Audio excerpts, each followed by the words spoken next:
নারীদের কাজ কোন জায়গায় শুনে নাও, কারনা ফি বুয়ুতিকুন্না ওয়ালা তাবাররাজনা তাবাররুজাল জাহিলিয়াতিল উলা।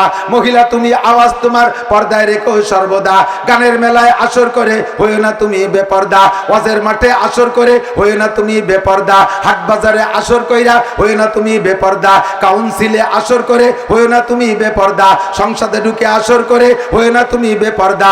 কারনা ফি বুয়ুতিকুন্না, সবাই যার যার দায়িত্ব পালন করে, যেমন তোমরা নারী আর পুরুষ নিজস্ব দায়িত্ব বুঝা যার যার জায়গায় সেই চাই আমল করো, তাহলে তোমার সম্মান ঠিক থাকবে। কথা বলেন ঠিক কি ঠিক না? উল্টো পাল্টা করবি তো আমি আল্লাহ খেলা দেখায় দেবো, খেলা হবে তোকে, খেলা হইয়া হারায় যাস, আমার খেলা হয়ে টিকে থাকবো ইনশাআল্লাহ, ঠিক কি না? ও দোস্ত আসো, যার যার জায়গায় সেই সেই ডিউটি পালন করো। আস্তাগফিরুল্লাহ। জামাতে নামাজ পড়বে পুরুষ, মসজিদে জামাতে নামাজ পড়বে জোরে বলেন কারা?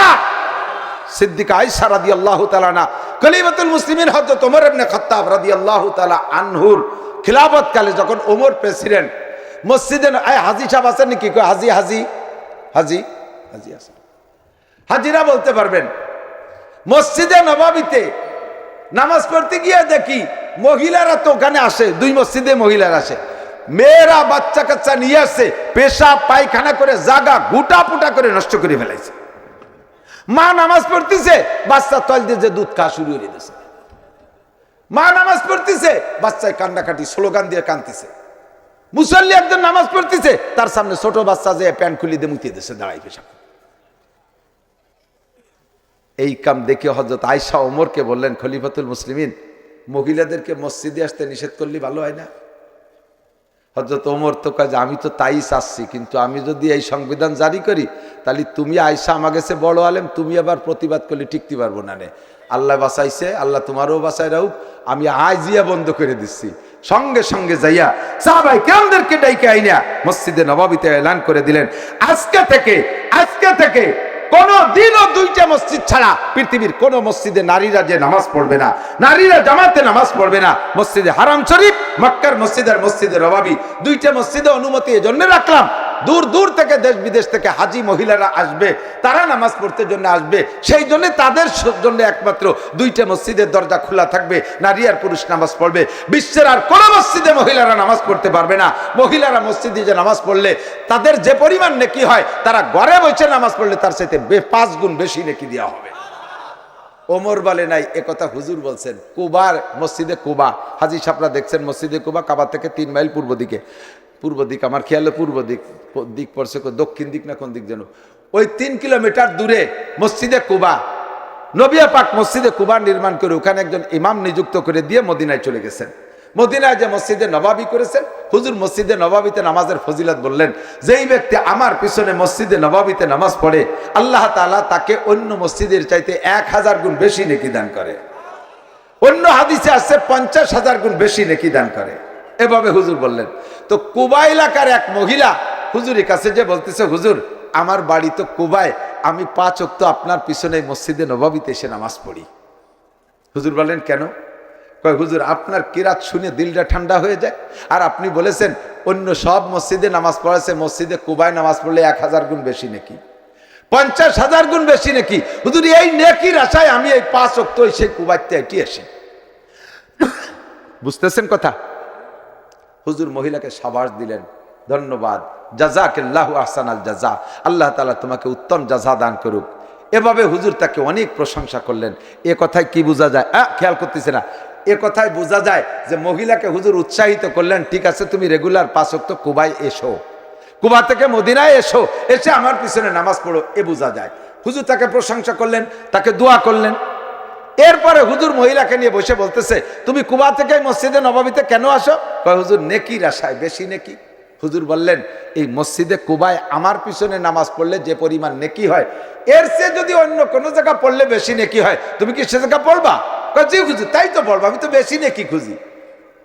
এবার হুজুর বললেন, আমার পিছনে মসজিদে নববীতে এসে পড়লে যে পরিমাণ নেকি হয়, তার চাইতে তোমার কুবা মসজিদে পড়লে বেশি নেকি হয়। একটু বলবেন না সুবহানাল্লাহ? এর দ্বারা কি বলছেন বলেন তো? মহিলাকে এবার কুবায় থেকে মদিনায় আসা বন্ধ করে দিয়েছে, কুবায় মসজিদে ঢুকেছে। তো কুবা মসজিদে আছে, এখনো কুবা মসজিদে আছে, মসজিদেই আছে, এখনো মসজিদে বের করে নেই। এরপরে হুজুর বললেন, তুমি কুবা মসজিদে নামাজ পড়বা, এই জায়গার চেয়ে বেশি নাকি রাসায় না? বলে জি।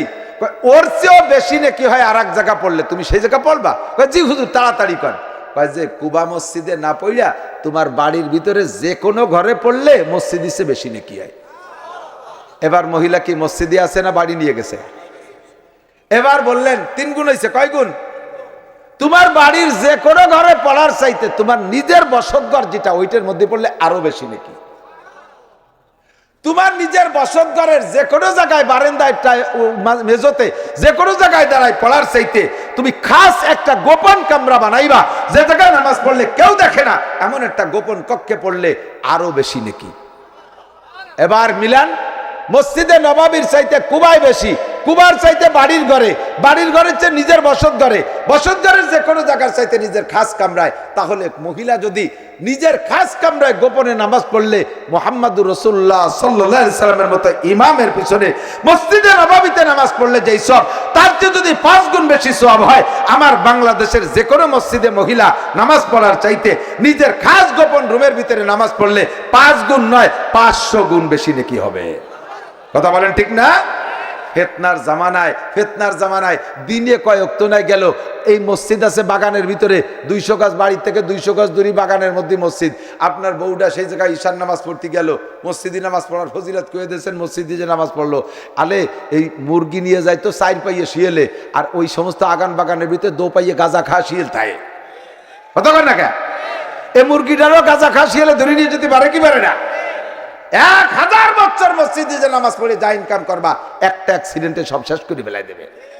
এই জন্য মহিলারা নামাজ পড়বে মসজিদে, পুরুষরা নামাজ পড়বে মহিলারা নামাজ পড়বে ঘরে, পুরুষরা নামাজ পড়বে মসজিদে। কোন জায়গা পড়বেন একটু বলেন? নামাজ কোথায়?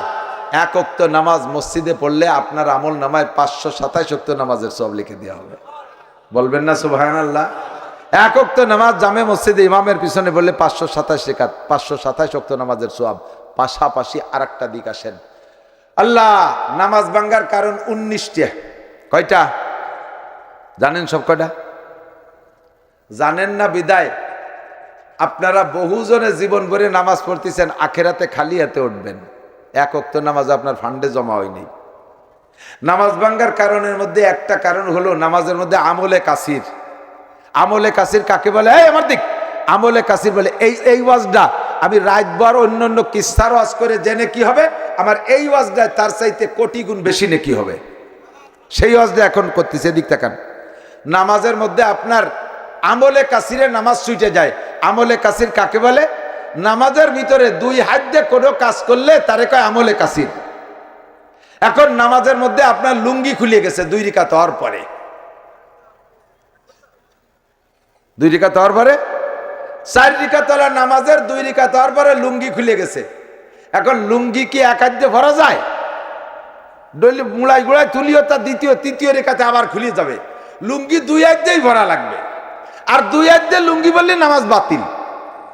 তাহলে কি হবে? তাকে ন্যাংটায় ভরবো নাকি?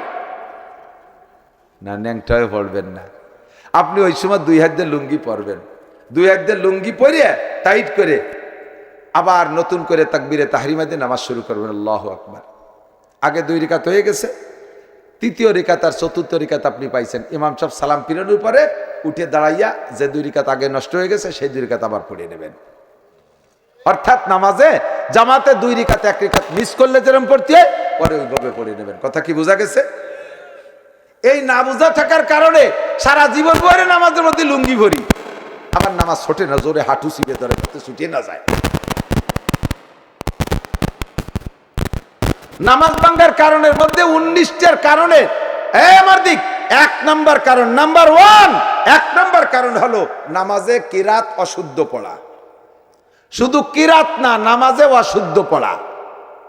আমরা মনে করি খালি কিরাত অশুদ্ধ, নো, কিরাত তো জরুরি। কিরাত অশুদ্ধ পড়লে নামাজ বাতিল হয়ে যায়। কতটুকু অশুদ্ধ পড়লে? পুরো কিরাতের সব জায়গায় অশুদ্ধ পড়লে নামাজ বাতিল হয়।